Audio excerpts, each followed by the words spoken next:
L'invité du jour. Notre invité du jour, c'est vous, Renaud Villard. Rebonjour.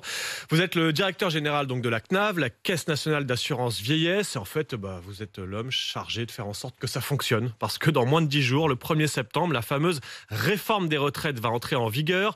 Toutes les règles changent. Ça va concerner des dizaines de milliers de Français dès le mois de septembre. Le texte a été adopté le 20 mars dernier.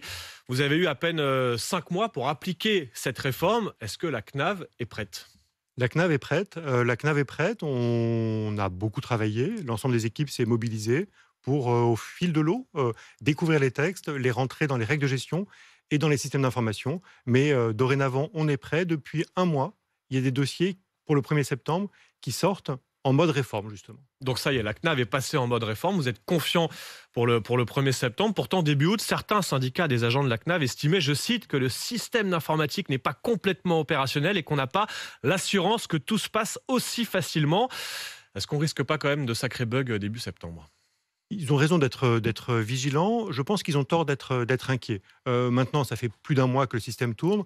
Pour les départs au 1er septembre, en gros, les 2/3 sont déjà sortis. Donc, on est dans la dernière ligne droite, mais la course est bien engagée. Et les premiers effets, là on n'arrête pas de parler du 1er septembre parce que c'est la date officielle dans les décrets. La réalité, c'est que les nouveaux retraités et même les retraités actuels pourraient voir des effets, ce sera début octobre, sur les premières pensions versées, c'est ça ? Vous avez parfaitement raison. Quand on part à la retraite au 1er septembre, le premier paiement intervient le 9 octobre. Et c'est la même chose pour les retraités qui auront un coup de pouce sur leur retraite.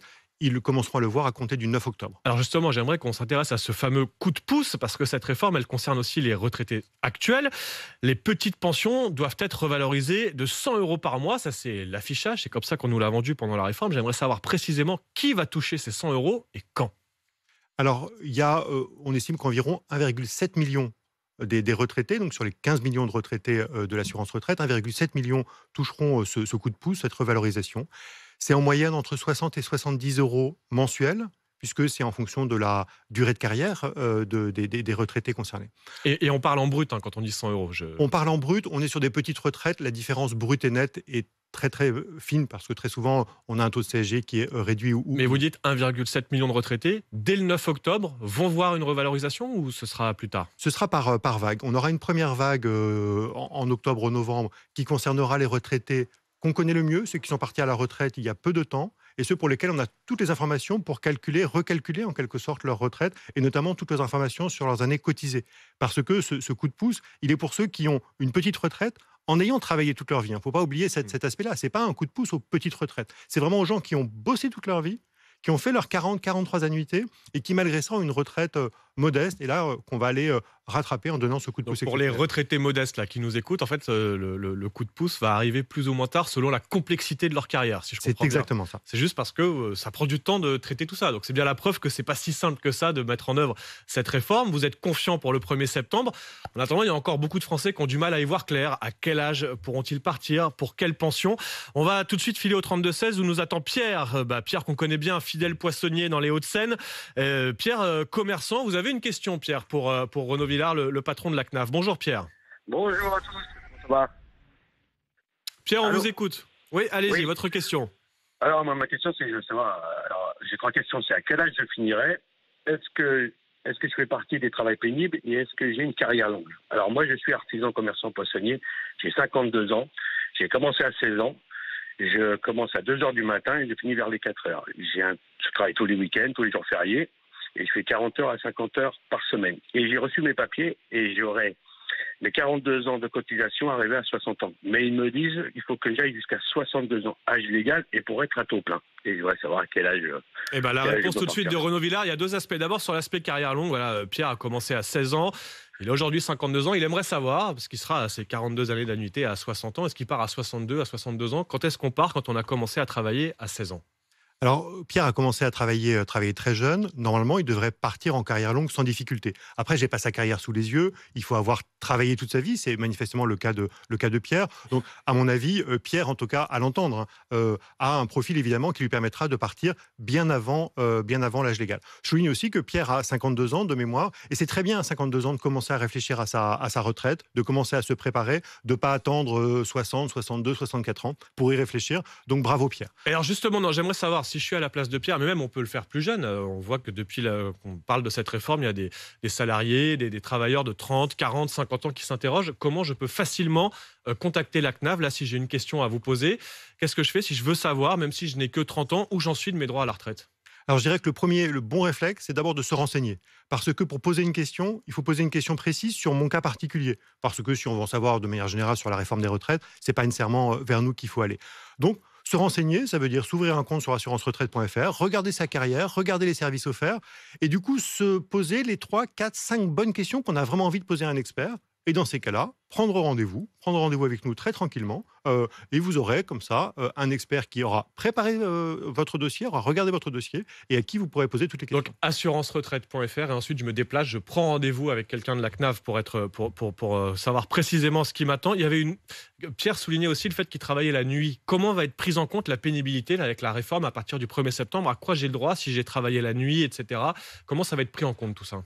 Alors de fait, le travail de nuit a été assoupli, c'est-à-dire que ce qu'on appelle les critères de pénibilité, et la pénibilité, ça donne des trimestres en plus. C'est un système qui est très avantageux pour éventuellement partir plus tôt à la retraite, même si Pierre va déjà, je pense, partir en carrière longue. Pour avoir ces trimestres en plus de pénibilité, effectivement, le travail de nuit permet d'avoir des points qu'on va retrouver sur son compte pénibilité, permet d'avoir des points pour partir plus tôt. Après, il faut être salarié. Aujourd'hui, les travailleurs indépendants, alors je ne sais pas si Pierre est poissonnier à son compte ou s'il est salarié de la poissonnerie, c'est l'employeur en fait qui va déclarer pour son salarié du travail de nuit, qui va permettre du coup de partir plus tôt, parce qu'on sait que ça peut générer de l'usure professionnelle, le travail de nuit. Mais là, je ne sais pas, connais pas assez le cas. Est-ce que Pierre est encore avec nous? Pierre, vous êtes indépendant? Non, je suis salarié. Salarié, donc c'est à votre employeur de déclarer ses heures de nuit et pour qu'elles soient prises en compte pour la retraite. J'aimerais qu'on accueille aussi Richard, qui lui nous appelle du Tarn. Bonjour Richard. Oui, bonjour. Richard, bonjour. vous aussi, vous avez une question sur votre retraite, tout simplement. Vous, ça concerne, je crois, l'apprentissage, c'est ça, Richard? Oui, c'est ça exactement. Voilà, j'ai été apprenti de juillet 83 à juillet 85 pendant 2 ans, ce qui fait normalement 8 trimestres. Et par contre, on me retient que 3 trimestres, vu que je gagnais pas assez à l'époque. Et je voulais savoir, il paraît qu'il y a eu un amendement de fait pour racheter les trimestres d'apprentissage qui sont pris en compte entre 1972 et 2013, pour entrer dans les carrières longues. Et la réponse de Renaud Villard, tout de suite, Richard. Qu'en est-il pour ceux qui ont été apprentis avant 2013? Oui, Richard, vous avez parfaitement raison. Avant 2013, quand on était apprenti, on travaillait, vous avez travaillé comme apprenti 2 ans, mais on n'avait pas tous ces trimestres parce qu'on gagnait peu et finalement on cotisait peu. Dorénavant, quand on a été comme ça apprenti avant 2013, on peut racheter, ça veut dire que ça va vous coûter de l'argent, vous allez devoir verser un complément de cotisation pour du coup vous ouvrir des trimestres sur cette période d'apprentissage, et ces trimestres éventuellement vous permettront de remplir les fameux critères pour partir en carrière longue. Ça là-dessus, sur un cas comme celui-ci, il faut vraiment faire une simulation, il faut faire différents cas parce que vous allez devoir sortir un peu d'argent, mais voir si finalement c'est intéressant pour vous et si ça correspond bien à votre situation. Mais je vous confirme l'information qui est la vôtre. Oui, mais il faut bien faire ces calculs pour voir si ça vaut le coup de racheter ces trimestres d'apprentissage. Tiens, j'ai une autre question qui nous arrive sur Direct Studio, une question de Bruno qui nous dit: moi j'ai signé un avenant de contrat il y a 1 an et demi avec mon employeur qui m'autorisait à partir à 59 ans. Je veux savoir si la réforme peut remettre en cause cet accord. Est-ce que la réforme peut annuler un accord signé au sein de mon entreprise? Non, la réforme n'aura aucun impact. C'est du droit privé, c'est un contrat de travail, un avenant au contrat de travail. Là, la réforme est sans impact, évidemment, sur les relations de travail qu'il a avec son employeur. Je vous remercie, Renaud Villard, d'avoir répondu très précisément au cas concret de nos auditeurs ce matin au 32-16 sur Direct Studio.